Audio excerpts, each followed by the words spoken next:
2022 সালে মাতৃভাষা দিবসে বিএসআরএম বই নিয়ে সোশ্যাল মিডিয়াতে করে ইমেজ বিল্ডিং ক্যাম্পেইন বাসার শ্রেষ্ঠ ভাষা। প্রশ্ন আসতেই পারে, বিএসআরএম তো একটা স্টিল ব্র্যান্ড, বই নিয়ে কেন ক্যাম্পেইন করছে, আর শুধু সোশ্যাল মিডিয়াতেই বা কেন? বলছি, এই ক্যাম্পেইনের অবজেক্টিভ ছিল আমাদের ইউথকে বই পড়তে আগ্রহী করা, বাসায় বাসায় বইয়ের একটা কর্নার গড়ে তুলতে আহ্বান করা। কারণ বই পারে ইউথের মাঝে দেশের ঐতিহ্য, মূল্যবোধ আর ভাষাকে ধরে রাখতে। একটি নিরাপদ দেশ গড়তে এটা খুবই জরুরি। বিএসআরএম তাই বিশ্বাস করে দেশের পুরো ইউথ সবচেয়ে বেশি ইন্টারঅ্যাক্ট করে সোশ্যাল মিডিয়াতে, আর এই জন্যই সোশ্যাল মিডিয়া আমাদের ক্যাম্পেইনের মেইন মিডিয়াম। আমরা খুঁজি নিই নিউ জেনারেশনের ফেভারিট 4 জন সেলিব্রিটিকে ক্যাম্পেইনের ইনফ্লুয়েন্সার হিসেবে, যারা বড়ই হয়েছেন বইয়ের মাঝে, যাদের সাকসেসের একটা বড় কারণ বই। টার্গেট করি তাদের লাখ লাখ ইয়াং ফলোয়ারকে।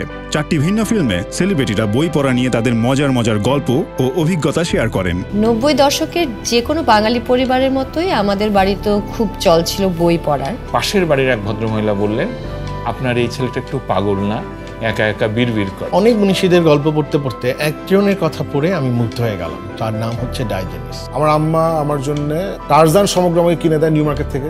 ভিউয়ার্স যে গল্পগুলোর সাথে নিজেদের জীবন কানেক্ট করেন ডিরেক্টলি, রেজাল্ট চোখের সামনে, সেই সাথে দর্শকদের আলটিমেট মেসেজটি দেন, যে কোনো বাসায় আসলে যদি বই থাকে তাহলে সেই বাসার ভাষা তৈরি হয়। বই ছাড়া যেমন কোনো ভাষা বাঁচে না, তেমনি বই ছাড়া কোনো ভালো ভাষাও বাঁচে না।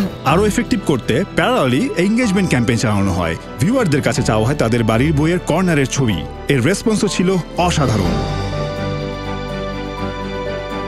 এভাবেই 4 জন সেলিব্রিটির মাধ্যমে দেশ জুড়ে তাদের লাখ লাখ ফলোয়ারদের কাছে মেসেজটি পৌঁছে যায়। সোশ্যাল মিডিয়াতে অ্যাট্রাকটিভ ভিউ আর রেসপন্সই বলে দেয় বিএসআরএম এর এই ক্যাম্পেইনের মূল অবজেক্টিভ অ্যাচিভ হয় সাকসেসফুলি।